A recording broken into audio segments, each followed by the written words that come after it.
Eu sou o professor Fernando de Almeida, do Proinfo na FIA. Eu vou aqui interagir com a professora Renata Saboia, do curso de Economia Comportamental, também do Proinfo da FIA, onde a gente vai falar hoje sobre um tema bastante interessante, né? A professora Renata, ela é economista, ela já há bastante tempo é especialista em neuroeconomia e neurociências, né? Tem feito uma série de trabalhos nessa área e hoje vai falar sobre essa questão do funcionamento do cérebro no comportamento, no funcionamento do cérebro ligado a esses momentos aí de turbulência, não é mesmo, professora? Então, por favor. Bom, primeiro, bem-vindo a todos.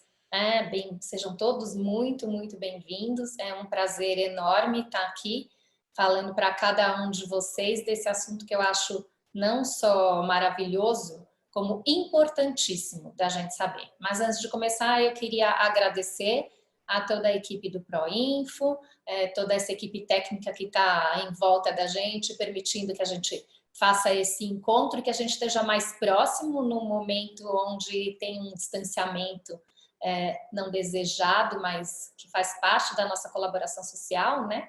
E eu queria agradecer o convite do professor Fernando para estar aqui hoje compartilhando esse conhecimento com vocês. Então, espero que vocês aproveitem.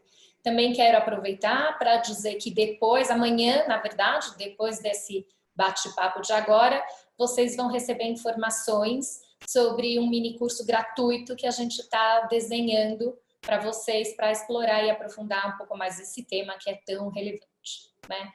Então, queria começar... sim, outra coisa, como é que vai funcionar, né? Eu vou falar um pouco para vocês, contar um pouco sobre esse tema, como é que é esse funcionamento cerebral, as emoções e o que acontece do ponto de vista do nosso sistema biológico quando a gente está diante de situações como essa e que a gente está vivendo. E aí o professor Fernando vai monitorar as perguntas, tanto no chat quanto no Q&A, lá no Question and Answer. Vocês têm 2 balãozinhos aí embaixo e vai fazer uma seleção de perguntas para a gente poder ir discutindo e falando. Tá bom? Então, esses são os nossos combinados. Eu queria começar contando, né? Primeiro, entendendo por que é relevante entender o funcionamento cerebral. A gente faz muito trabalho de autoconhecimento, muito se fala de autoconhecimento, várias técnicas, a gente fala bastante de meditação, de terapias, de olhar para dentro, etc. Tudo isso é super importante, né? Autoconhecimento é uma coisa muito relevante porque ela ajuda a nortear os nossos comportamentos, né? E por que neurociência, na minha opinião, é uma ferramenta fundamental para nortear esse processo de autoconhecimento e permitir um entendimento mais preciso dos nossos comportamentos? Porque no momento em que você compreende quais são os processos biológicos não conscientes que estão em ação e a partir dos quais um comportamento vai surgir, né? Ele vai emergir, a gente consegue dar uma compreensão maior e consegue perceber quais são as forças que dão origem àquele comportamento, né? Então, ao invés de você olhar para o comportamento, julgar o comportamento, tentar modelar ou tentar controlar o comportamento, você vai olhar para a origem, né? É muito mais eficiente olhar para a origem. O exemplo que eu gosto de dar é um exemplo bem simples, mas todo mundo vai entender. Vamos imaginar que você vai fazer um bolo, né? E você está lá juntando os ingredientes e está fazendo a receita e colocando as coisas e aquilo vira uma massa, né? Aí naquele momento que ainda é bem uma massa flexível, não virou um bolo ainda, você decide qual é a forma que você vai querer. Se você vai querer uma forma redonda com furo no meio, se você vai querer uma forma retangular, uma forma de coração, qual é a forma que você vai querer. Coloca a massa na forma, põe no forno. Quando você tira, e esse é o comportamento, é exatamente assim que funciona, tem uma série de forças que estão se misturando numa alquimia dentro de você e de repente daquilo surge um bolo, né? Pronto. E aí você quer mudar esse bolo. O que você tem que fazer? Se ele é quadrado, você tem que fazer virar redondo. Vai dar muito mais trabalho. Você vai ter que desenhar uma coisa e ir cortando as bordas, né? É muito mais difícil do que se você já tivesse colocado a massa numa forma redonda. Então, essa é a analogia que eu gosto de trazer quando a gente vai pensar sobre a relevância de entender a neurociência quando a gente quer estudar comportamento e quando a gente quer estudar tomada de decisão, que é tema da nossa pós-graduação, e quando você quer estudar escolhas. Tá? E isso é absolutamente relevante e traz uma ideia muito inovadora, né? É uma mudança radical de olhar quando você para de olhar para o externo, para o comportamento pronto e começa a olhar para a origem do comportamento, né? Essa visão absolutamente disruptiva. Então, essa é a primeira observação que eu gostaria de fazer para vocês. E tendo então em mente essa perspectiva, como é que dá para olhar para a situação que todos nós estamos vivendo, né? Todos nós, e pela primeira vez na história, o mundo inteiro, né? A humanidade toda, que nós estamos vivendo, né? É a humanidade inteira, o mundo inteiro globalizado para tentar as coisas, globalizado para isso também, está pela primeira vez na história vivendo essa situação. E a gente não tem referências para isso. Né?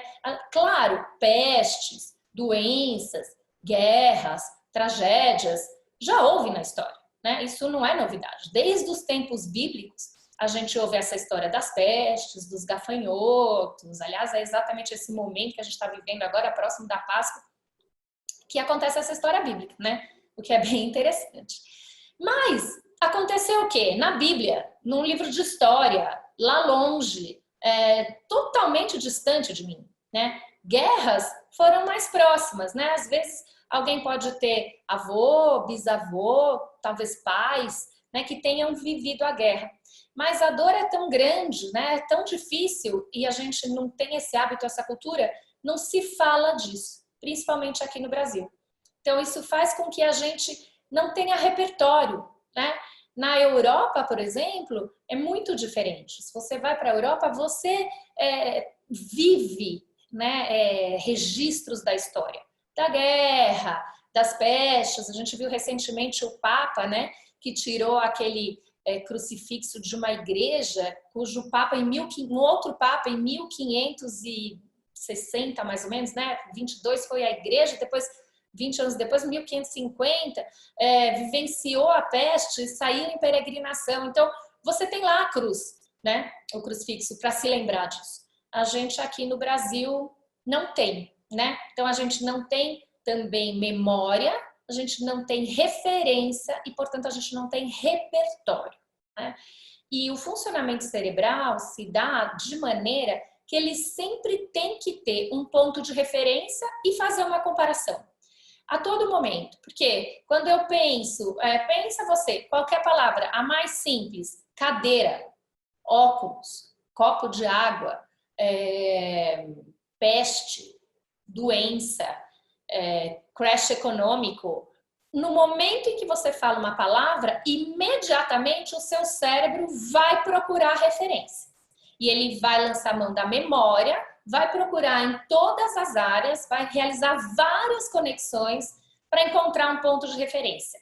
E aí, qualquer pensamento, qualquer análise, qualquer conclusão, qualquer percepção do meio, qualquer interpretação do meio e qualquer comportamento que surgirá desse conglomerado de conexões agindo simultaneamente, vai partir de um ponto de referência, de algo que você tem como uma história prévia, como um modelo, né? Como uma referência.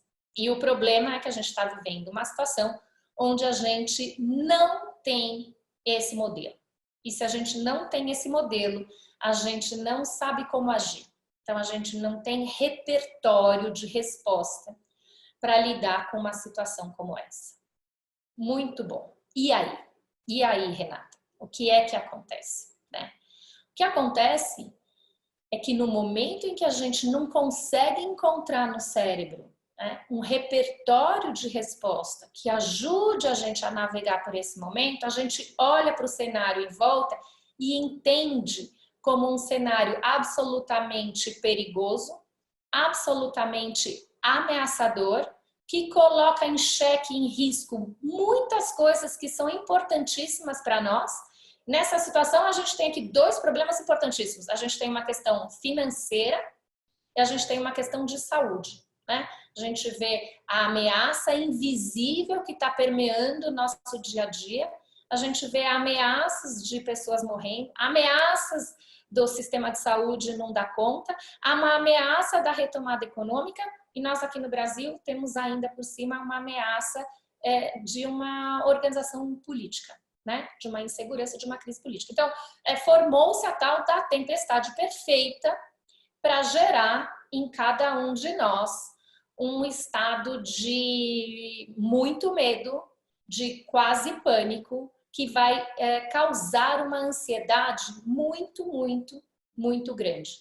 O corpo inteiro está percebendo o mundo desse jeito, não tem uma referência, um repertório de resposta para lidar com isso, entra no alerta muito grande e se prepara para lutar ou para fugir.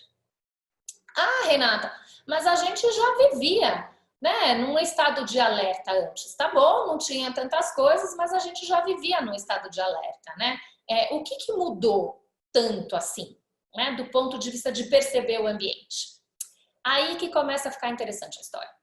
Por quê? A gente imagina assim, tem um estado de alerta, tem um perigo aqui, eu tô com medo, daqui surge um comportamento. Só que as coisas não são lineares. Na verdade, o comportamento emerge de uma combinação de conjuntos de força. Vamos voltar lá para as aulas de física, né? Acho que todo mundo lembra aqui da história dos vetores de força. Então, a questão da emocionalidade, ela funciona no nosso corpo, no nosso cérebro, assim também. Então, a gente vive situações de grande estresse, de grande angústia, de incerteza e de medo. Isso tem lá uma valência emocional que gera um vetor de força. Mas, se ao mesmo tempo eu tenho um outro aspecto da minha vida, por exemplo, um hobby que eu gosto de fazer, ou uma atividade que me dá muito prazer, que eu sinto felicidade, que eu sinto satisfação, que gostoso. No meu caso, por exemplo, eu fui bailarina e eu adoro arte. Eu adoro dança, eu adoro música, eu adoro balé, eu adoro concerto. Eu gosto muito. Então, no momento em que eu estou muito estressada com o meu dia a dia, mas chega o fim de semana e eu vou assistir um espetáculo, isso fala, ai, nossa, que coisa boa, puxa vida, como tem coisa legal, como a humanidade é incrível, como os seres humanos são criativos, como tem beleza nesse mundo. Uau! Isso faz o quê? Que eu tenha um vetor de força positivo, uma emocionalidade positiva que vai contrabalançar aquela minha emocionalidade de estresse, de peso, de dificuldade. Isso se equilibra e eu fico bem. E consigo ir levando a minha vida assim, bem, né? Equilibrando esses vetores de força. O problema é que quando a gente não tem esse contraponto, ou um vetor de força do medo, no caso, fica muito forte, isso dispara com muita força esse sistema de luta-fuga que gera grande ansiedade. Como é que isso se manifesta biologicamente no corpo?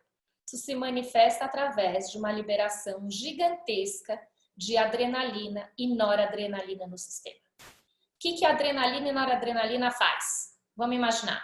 Você resolveu saltar de paraquedas. Tá lá no avião, tudo bonito, tirou a foto, subiu no avião, legal, abre a porta, o instrutor fala, é agora. O que acontece com o seu corpo? Imagina. Tum, tum, tum, tum, tum, coração a mil, né? Vem parar na boca, sua frio, a mão começa a tremer. Ai, agora, e agora, e agora? Pois é esta reação física que acontece no seu corpo. E quando a gente está diante de uma situação como a que a gente está vivendo, é isso que acontece todo dia.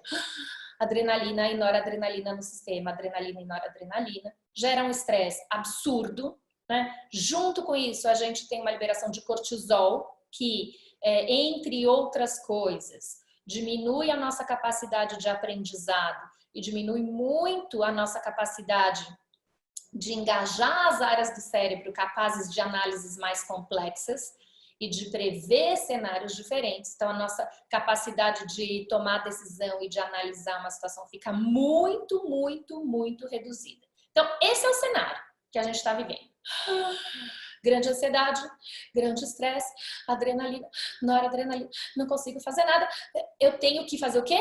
Me proteger.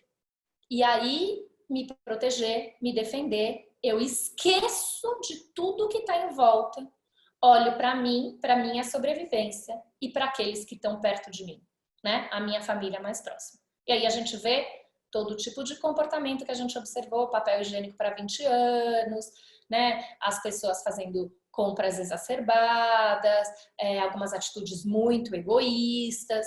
Por quê? Porque eu tô tomada por essa sensação de eu preciso sobreviver, eu tenho que sair daqui, eu tenho que sobreviver, e aí sou eu e são os meus, né? E a gente perde essa capacidade de olhar para o entorno. Ainda mais porque a gente não tem referência de como lidar com isso, né? Então, esse é o cenário desenhado. Como isso aparece nas relações profissionais? E agora tá todo mundo trabalhando em casa, mas você ainda tem que se relacionar, né? Você nessa situação. Que horror, o que vai acontecer? Vou perder o emprego e agora eu não estou dando conta, e na minha casa, e meu filho, e minha mulher, e meu marido, e tudo isso está no seu sistema o tempo inteiro. Alerta, alerta, alerta, alerta, luz vermelha piscando. E na pessoa com quem você tem que interagir também. E aí, como é que você faz? Obviamente, as conversas serão prejudicadas, as decisões serão ineficientes, as relações vão sofrer desgastes absurdos e você não vai conseguir chegar a lugar nenhum. Por quê? Tá todo mundo olhando para o seu, para se salvar. Ai, Renata, putz, já tô deprimida, né? Já tô assim mal dessa história, né? Não fica, que eu vou te contar o que dá para fazer, porque esse nosso sistema realmente ele é incrível, né? Nesse momento que você tem uma energia gigante no seu sistema, só que ela tá te paralisando, se você souber produzir ou permitir a entrada de um outro neurotransmissor super, super potente, que é a dopamina, você tem uma potência gigante no seu sistema. Quem é a dopamina? Dopamina é o neurotransmissor que traz para você uma força de realização. Então, quando você quer algo e você quer muito, o que permite que você faça é a dopamina. E olha só, quero muito pode ser, inclusive, assistir os 10 episódios da série XYZ, que eu fico até de madrugada, viro à noite assistindo e não consigo desligar, né? Quem é que faz isso? Que fala, em vez de dormir, deixa eu ficar no sofá aqui, deitadona, sem fazer nada, assistindo um episódio atrás do outro. É a dopamina. Então, a dopamina não é só para coisas super legais, incríveis, bacanas, não, para qualquer coisa que você queira fazer. O cara que está lá para saltar no avião, né, no momento em que ele vai saltar, ele precisa da dopamina. Porque se ele não tiver dopamina no sistema, ele não vai saltar. Ele vai ficar lá paralisado na porta do avião, tá? Então, a gente precisa nesse momento da entrada da dopamina. E se a dopamina entrar no sistema, a gente consegue realizar grandes coisas. Como é que faz para entrar dopamina no sistema? Porque a gente pode pensar assim, então eu vou ter que diminuir meu nível de estresse, diminuir a adrenalina e noradrenalina. Não, isso não é o mais eficiente. O mais eficiente é você trazer dopamina para o sistema. Como é que você traz dopamina para o sistema? Você olha para os seus recursos. Todo mundo tem recursos. Você tem recursos de todos os tipos, né? Então, assim, eu tenho esse recurso. Eu sei falar disso que eu estou falando para vocês. O que eu faço? Eu combino com o Fernando, que também tem um recurso lá do ProInfo. Nós dois temos um recurso. Os dois estão ainda adrenalina. Mas a gente olha e fala, eu tenho um recurso. Qual é o recurso? Possibilidade de compartilhar conhecimento. E a gente coloca esse recurso em prática. No momento em que eu realizo e coloco esse recurso em prática, o que acontece? Dopamina no meu sistema, motivação. Eu vou fazer esse webinar, isso aqui vai ser muito legal e eu vou dar o melhor de mim. E toda a equipe técnica vai dar o melhor. E a gente fez reunião e a gente pensou, todo mundo dando o melhor. O que está acontecendo? dopamina no sistema de todo mundo. Isso traz força de realização e diminui a sensação de ansiedade, diminui a sensação de estresse. Mas só isso não basta. Por quê? Porque eu preciso realmente ver resultado nisso, tá certo? Então, o que eu tenho que fazer? Eu tenho que materializar isso, eu tenho que tangibilizar isso e eu tenho que ver algo que seja materializado, que eu enxergue. Então, por exemplo, né? Eu tô vendo aqui, tem 222 participantes. Uau! Que incrível! E provavelmente as pessoas vão comentar. E os comentários das pessoas vão falar para mim, nossa, olha só, essa capacidade que eu tenho se transformou em algo concreto, estou compartilhando conhecimento e isso está fazendo alguma diferença na vida dessas pessoas que estão me assistindo. Que legal, que incrível. Ah, Renata, mas você é professora de neuroeconomia, eu não. Ah, é verdade. Mas você pode ler um livro e você pode compartilhar o livro que você leu. Você pode contar nas suas redes sociais sobre esse webinário que você viu. E isso também vai concretizar algo e também vai te trazer uma certa tangibilidade. Né? Tem várias coisas que a gente pode fazer. Tem idosos que não sabem usar a internet, que precisam de gente no telefone para ir fazer compras. Tem tantas coisas. E a gente está vivendo num mundo tão incrível, que permite conexão, que permite encontros, que permite que as pessoas se ajudem. Sim, é muito incrível. E cada um de nós tem, sim, uma potencialidade, algo muito único. Nem que seja ir no elevador e passar paninho com álcool no elevador, entendeu? Para deixar o elevador limpo. Todo mundo tem coisa para fazer. E isso vai fazer o quê? Dopamina. Então eu consigo transformar. Isso é interessante. Ameaça em desafio. Uau, que coisa incrível. Ameaça em desafio. E desse momento, quando eu realizo algo e consigo tangibilizar, o que acontece quando eu vejo 223 pessoas e depois os comentários? Serotonina. Serotonina é um neurotransmissor do bem-estar.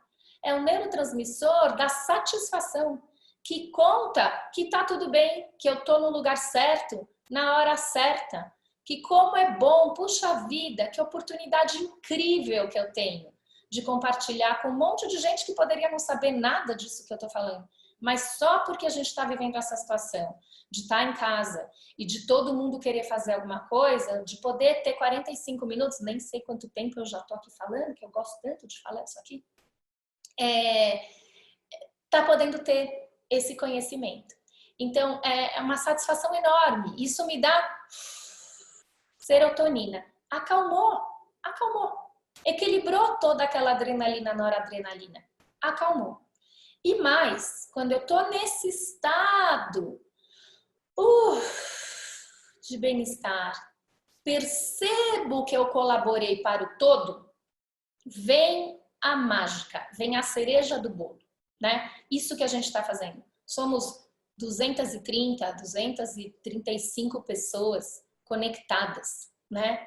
Olha que coisa incrível. A gente faz parte de um grupo de pessoas interessadas em se compreender melhor, interessadas em ter um comportamento mais tranquilo, mais eficiente, mais capaz de lidar com esse momento que é tão desafiador. A gente tem uma comunidade. E quando a gente se percebe fazendo parte de um grupo, eu não conheço todos vocês, mas eu me sinto parte desse grupo. O que acontece? A gente tem um outro neurotransmissor incrível, que é a ocitocina. A ocitocina é esse hormônio que fala, nossa, eu pertenço a um grupo, eu não tô sozinha, tem uma comunidade, tem gente pensando comigo em como é que a gente vai sair dessa situação. Já ficou tudo muito mais fácil. E quando eu tenho liberação de ocitocina no sistema, o que vai acontecer? Eu vou dormir melhor. Por que dormir melhor é importante? Dormir melhor é muito importante, porque a gente dorme, tem outros dois processos importantes. Um é a liberação de acetilcolina, que é um hormônio importantíssimo para a formação de memória e para ajudar no aprendizado. Né? E outra, quando eu durmo, também acontece uma síntese das coisas mais importantes que eu aprendi, e isso vai colaborar para melhorar minha capacidade cognitiva, minha capacidade de análise, de criar diferentes cenários e de tomar decisões mais inteligentes, mais eficientes, que incluam mais fatores, que dê conta da complexidade desse mundo que já é complexo e que está mais complexo ainda nesse sentido. Então, eu durmo e eu acordo mais forte, mais equilibrado e mais capaz de tomar melhores decisões no dia seguinte. E aí, a gente começa tudo de novo, mas num patamar muito melhor, muito mais interessante e de muito mais prontidão para um desenvolvimento e para a realização de coisas incríveis que só com esse desenvolvimento tecnológico, que só com esses instrumentos e com essa capacidade que a gente tem hoje, a gente vai conseguir realizar. Então, eu desejo muito, muito, muito de verdade que vocês apliquem tudo isso que eu estou falando para vocês e passem para frente, disseminem esse conhecimento. Então, é isso que eu tinha para falar para vocês. Ai, quanta coisa! Vamos dar uma respirada e vamos abrir para perguntas. Agora a bola está com o professor Fernando. Obrigado, professora. Muito interessante, muito motivador. Acho que é um momento aí de realmente pensar positivo, né? Buscar coisas que gerem sentimentos positivos, emoções positivas. Bom, tem algumas perguntas aqui, algumas são várias, né? Eu vou escolher algumas bastante interessantes. Eu vou começar aqui por uma pergunta de uma pessoa de RH. Tá? Ela está falando, eu sou de RH e pensando em algo mais prático, tenho uma equipe que atua na área de saúde, na área da saúde, nesse momento tão crítico em que todos estão com as emoções à flor da pele. Não conseguem parar para ouvir, por estarem todos amedrontados. Uhum. Poderíamos ajudar atuando junto a essas equipes?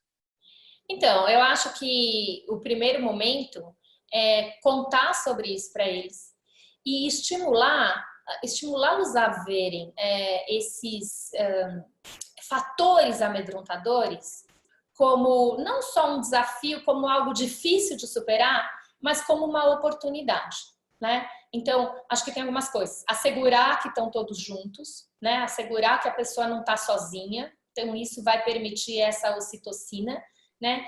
E estimular ações, estimular, inclusive, pensamentos e reflexões que façam com que a pessoa mude essa perspectiva, né? Com que ela transfira a ideia, a perspectiva de ameaça para algo que seja como um desafio, como algo que ela possa contribuir, colaborar e, de alguma forma,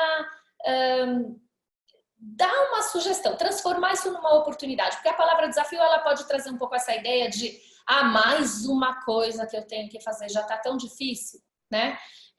Mas não nesse sentido. Acho que no sentido de ver, tá bom, tá difícil mesmo, estamos todos juntos, essa questão do grupo, ela é muito forte para lidar com o estresse, né? Mas qual é a oportunidade que você tem de fazer algo que é diferente, né? É que ela encontre um espaço para colocar algo único dela e que ela se sinta forte o suficiente, se sinta como alguém relevante, né? Esse é o papel relevante. Claro, quando a gente fala de profissionais de saúde, eles são super relevantes, né? Mas aí a gente põe todo mundo no mesmo lugar, né? Eles são relevantes. Mas aqui é que cada pessoa individualmente pode fazer de relevante que ela perceba valor individual, porque aí você consegue fazer essa cascata que eu descrevi. Então, encontrar formas de criar esse ciclo virtuoso, para tirar a pessoa do medo. E como eu disse, tirar a pessoa do medo não é falar para ela não ficar com medo, vai dar tudo certo, tentar diminuir a adrenalina e noradrenalina. Adrenalina e noradrenalina. Não vai funcionar. A gente tem que usar o outro recurso que a gente tem, tá? E, claro, informar. Informar, informar, informar, informar, tá? Contar isso que eu contei para você. Outra. São 18 horas. Ai, desculpa, meu computador fala. Outra pergunta aqui, tem uma questão com relação, algumas questões com relação a como eu devo posicionar a minha mente. Eu devo, o que eu devo fazer? Eu devo me focar no agora, no presente, ou tento olhar para o futuro, olhar de alguma coisa que seja um futuro promissor? Como é que eu posso ajudar o meu cérebro a se comportar de maneira mais positiva, olhando o agora ou olhando o futuro? Uhum. Então, na verdade, um pouco são as duas coisas, né? Quando a gente pensa em cérebro, em sistema nervoso, e eu falo isso um monte para os meus alunos, né? Não é linear. Tudo que você pensar de forma linear, ela não vai funcionar.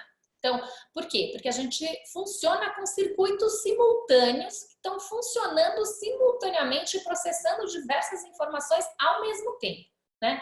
Então, não é ou uma coisa ou outra, né? E também querer imaginar cenários bonitinhos para o futuro, uma ideia idílica, né? De que no futuro todos seremos salvos e não sei o quê, e um milagre vai acontecer, né? Essa também não é a melhor estratégia, porque de uma certa forma você sabe que isso não é verdade, né?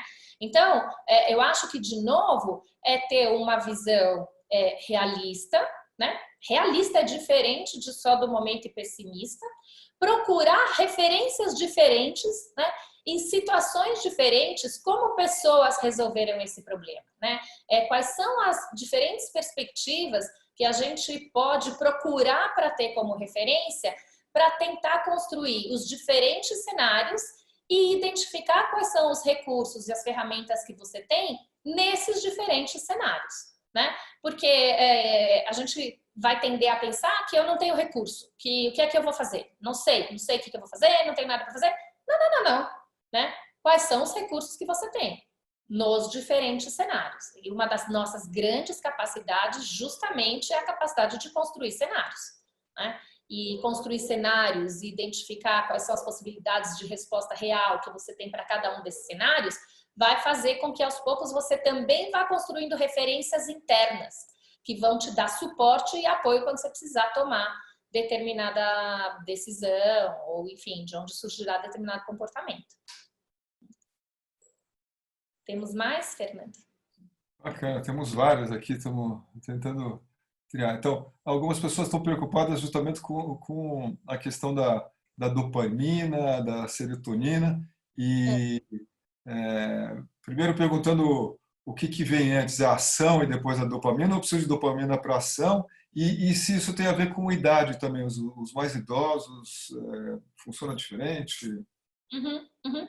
Tá. Então, assim, na verdade, o impulso bioquímico que te leva para a ação é a dopamina, né? E a dopamina, ela é o neurotransmissor da motivação, associado sim a alguma recompensa que você deseja no futuro, mas ela não a dopamina não é o neurotransmissor do prazer, né? Você vai sentir prazer depois de realizar, mas quem te leva para isso é a dopamina, antes, né? Você pode usar a dopamina que você tem para coisas inúteis. Por exemplo, para ficar assistindo Netflix, né? Ou para comer sem parar.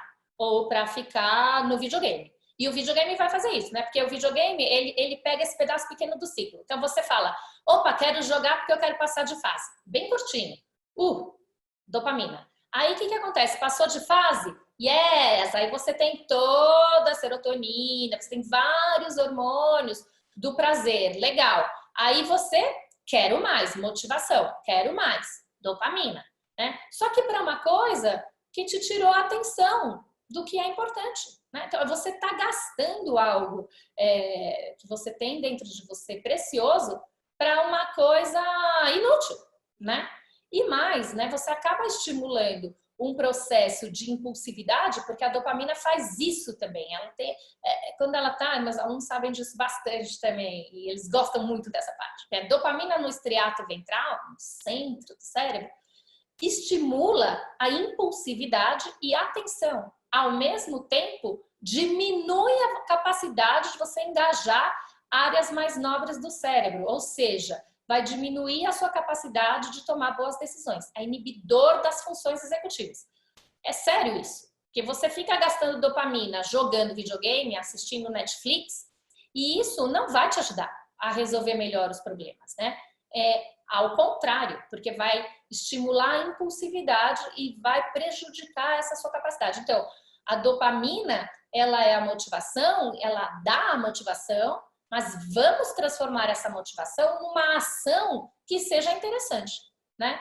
Que de alguma forma ofereça valor para você nessa experiência que você está vivendo nesse momento, ou para você, ou para a comunidade, ou para a sua empresa, ou enfim, para a realização do trabalho ou do projeto que você tem para realizar, né? Então, tem que direcionar isso, porque ela dá um certo foco. Agora, se você atira para tudo quanto é lado, você perde a oportunidade de usar bem essa preciosidade que você tem. E em relação às pessoas mais velhas, a gente, o cérebro, o sistema nervoso como um todo, ele vai ficando mais empobrecido e vai sim perdendo a vitalidade e as suas capacidades com o passar dos anos, né? É um desgaste natural. Agora, você consegue dar algumas ajudas. Nutrição é uma coisa muito importante e outra coisa muito importante é desenvolver o que a gente chama de capacidade cognitiva, que é o quê? Ampliar as redes de conexão neural. Como é que você faz isso? Aprendendo coisas novas, tá o tempo inteiro usando essas conexões, né? Se fala hoje bastante também de exercício físico, né? Da importância de você fazer exercício físico, por quê? Porque você está atuando com a área motora muito fortemente. E isso vai criando novas árvores, né? A conexão do cérebro é como se fossem umas árvores, novos galhos, né? Que se alguns antigos quebrarem, você tem novos para usar. Isso chama-se capacidade cognitiva. Então é muito importante. E claro, dependendo do quanto você fez isso, né? Do quanto de reserva cognitiva você criou ao longo dos anos, você vai ter uma resposta diferente com a idade. Muito bom.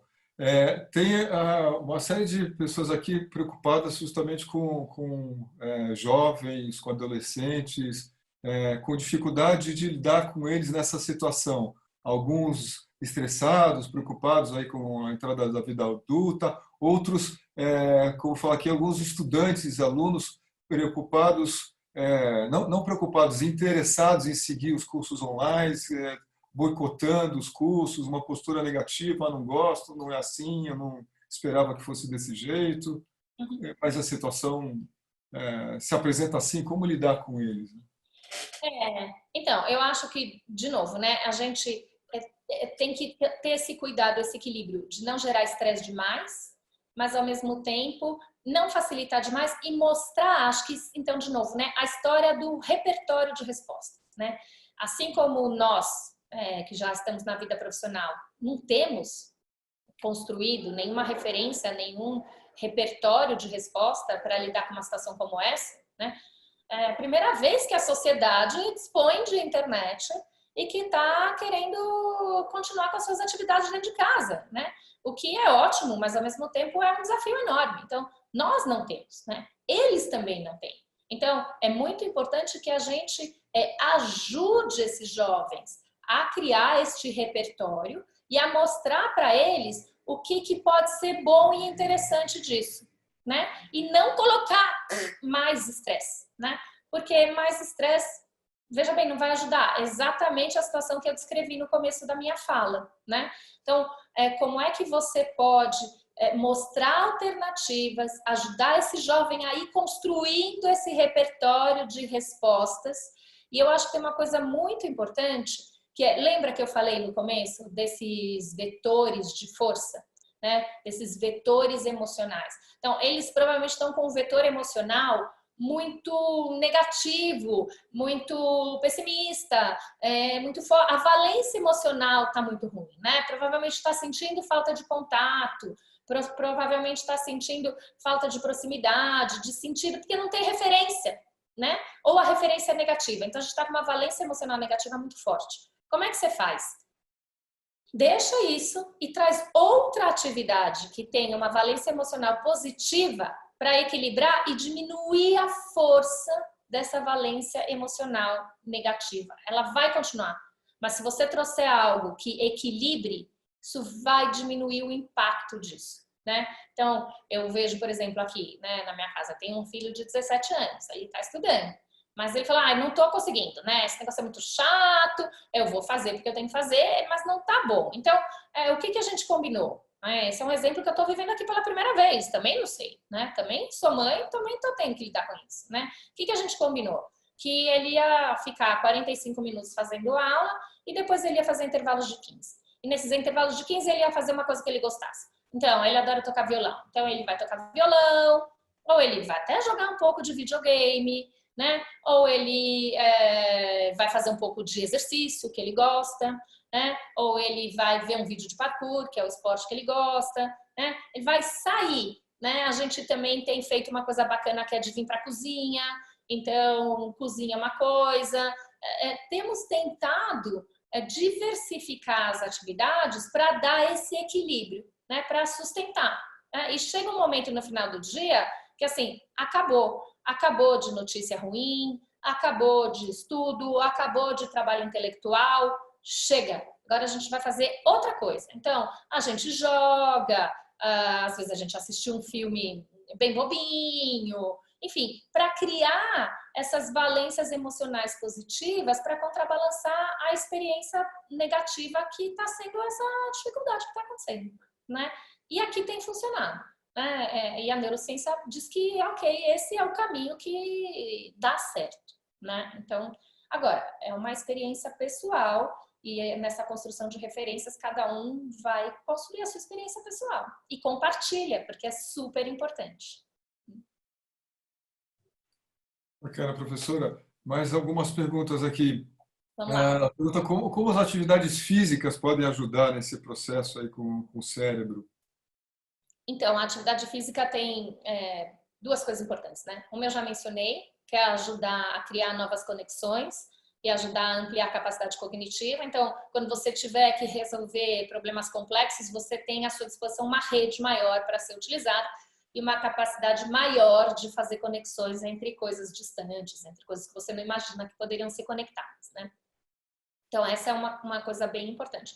E a outra coisa é que a atividade física, sim, gera uma liberação de vários neurotransmissores, né? Inclusive, por exemplo, serotonina, né? Então, você tem uma influência do sistema físico no sistema bioquímico, que evidentemente, por sua vez, vai influenciar o funcionamento cerebral. Além do que, de novo, né? Tem aquele desafio, você falar, eu vou fazer uma aula de yoga. Então, eu vou parar meu período, então você já está mudando a valência emocional, né? Eu tenho que conseguir. Consegui fazer aquela postura de yoga que era muito difícil, que eu não conseguia fazer. Uau, que legal, que conquista. Então, de novo, dopamina, né? Aí que virou serotonina, que vai virar depois quando você contar para quem você está convivendo ou nas redes sociais que você conseguiu, que virou ocitocina. Então, você repete esse ciclo virtuoso, né? De diversas maneiras. Não precisa ser só, faça exercício, libera serotonina, né? Você tem uma rede, né, de coisas que vão acontecendo e que vão te ajudando bastante. Eu estou entendendo que a gente precisa ter uma variedade de atividades ao longo do dia e segmentar as atividades. Você falou que no final do dia chega uma hora que, bom, chega de trabalho, vamos fazer outra coisa, vamos pensar em outra coisa, vamos mudar. E aí eu estou falando isso porque eu estou relacionando com uma pergunta que veio aqui de uma das pessoas perguntando como é que o excesso de informações sobre um tema único, né? Liga a televisão, só fala da mesma coisa. Como é que a gente vê sempre a mesma coisa no noticiário? Como é que isso influencia no processo que você está descrevendo? Então, aqui eu acho que sim, tem duas coisas, né? Primeiro que você só ficar vendo uma perspectiva muito negativa vai fazer com que esse seja o seu ponto de referência e, obviamente, você vai olhar e vai fazer uma interpretação do mundo como algo terrivelmente ameaçador, perigoso, não tem saída, a gente estaremos todos mortos no futuro, acabou a Terra, o negócio é ir para Marte, né? Essa é a primeira coisa. Mas aqui eu quero trazer uma outra ideia que não é da neurociência, mas é da economia comportamental, que eu acho assim é fantástica, né?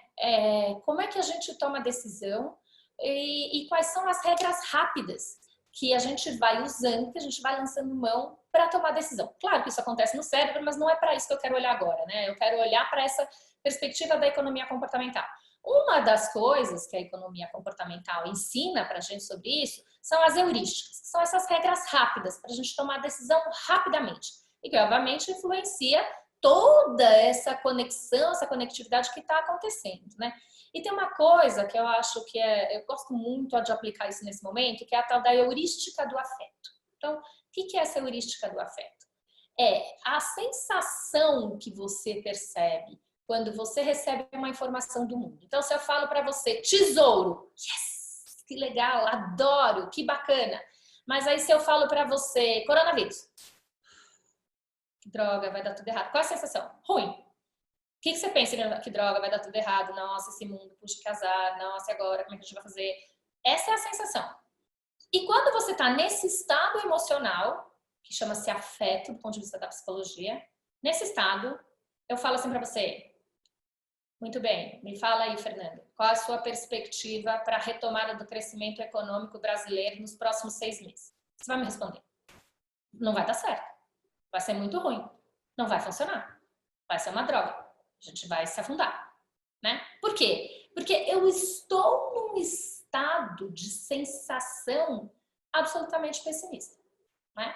E isso eu não estou falando do nada. Tem uma pesquisa que está em andamento desde 1989 pelo MIT, a equipe do Robert Shiller, que é ganhador do Prêmio Nobel de 2013, que estão conduzindo essa pesquisa, que fizeram uma pesquisa, o dado é muito interessante. Então, pegaram 2 cidades próximas, uma tinha tido, numa cidade vizinha, um terremoto e a outra não, né? No mesmo país, na mesma circunstância, no mesmo contexto socioeconômico. Chegaram para as pessoas dessa cidade que tinham tido essa notícia mais próxima, essa ideia de que houve um terremoto e que morreu muita gente, estava muito presente na memória, na lembrança, estava muito saliente. Os alunos de economia comportamental conhecem esse viés, né? Estava muito saliente na memória deles. Chegaram para essas pessoas e perguntaram: qual é a probabilidade, qual você acha que é a probabilidade da gente entrar numa crise econômica e financeira nos próximos 6 meses? E eles falaram sei lá, 70%. E aí chegaram para essa outra cidade que não tem essa referência, não tem essa memória, né? Não tem essa saliência, isso não está presente no radar, tá, deles.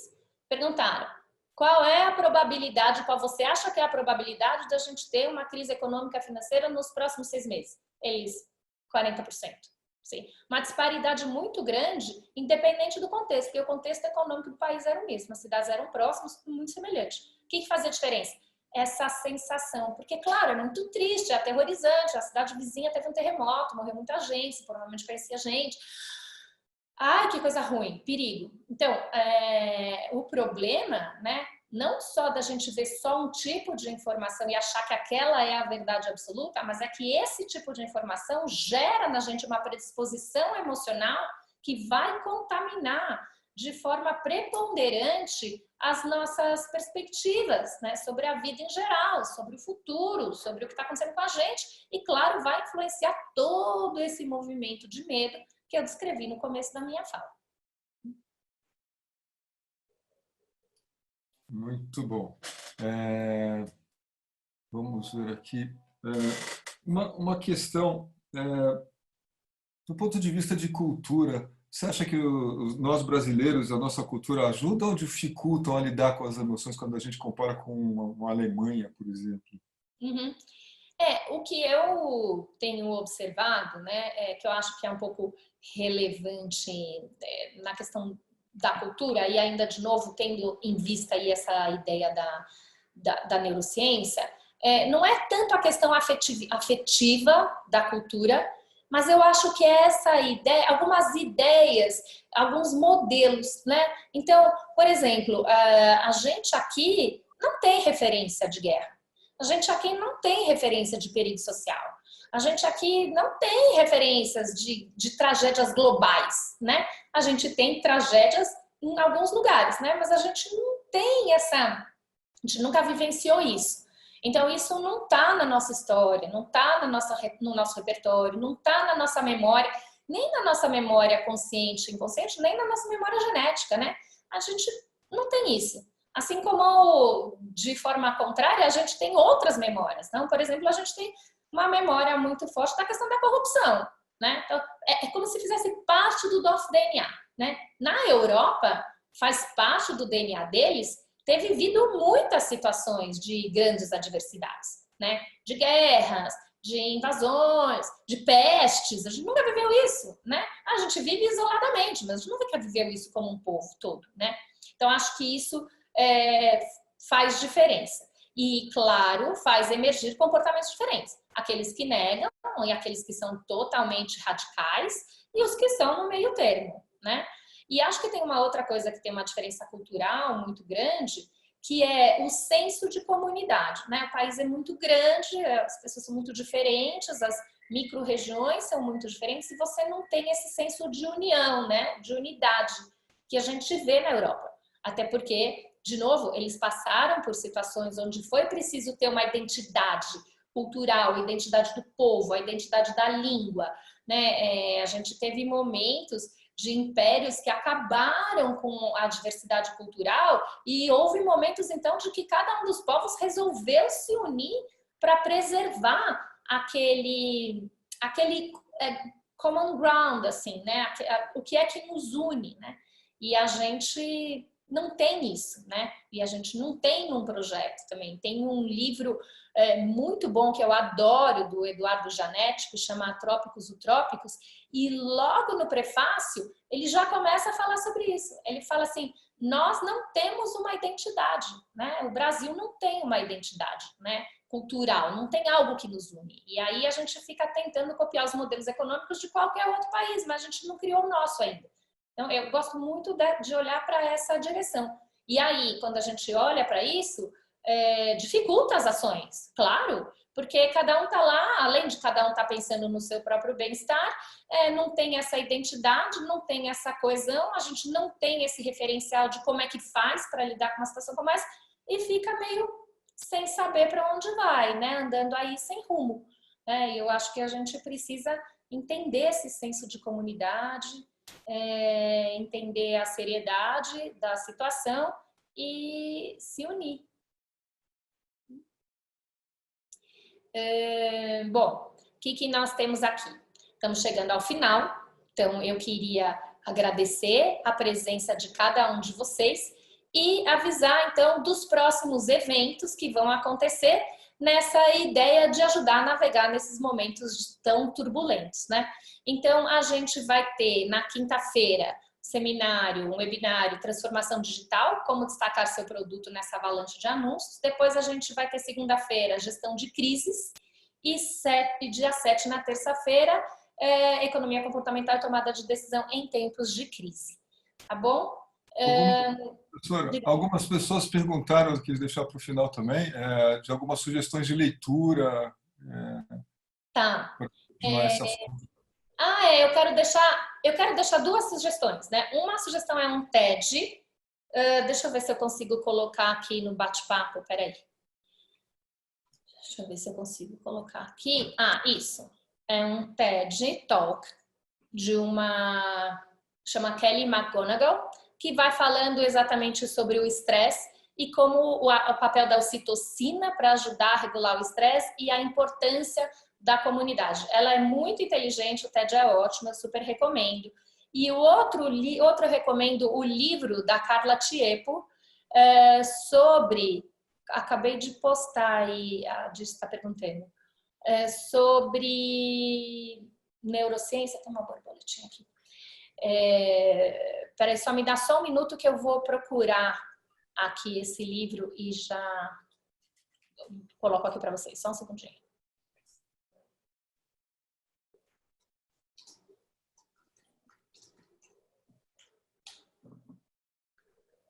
A professora está vendo aqui algumas referências.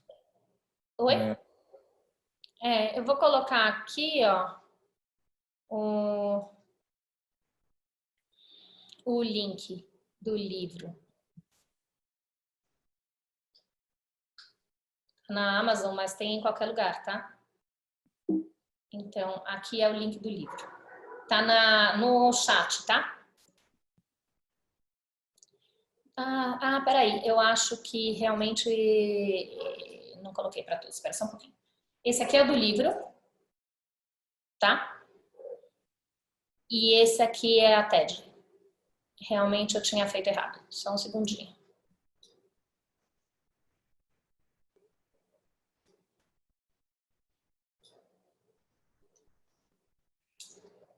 Eu acho que agora foi para todo mundo. Foi? Joia.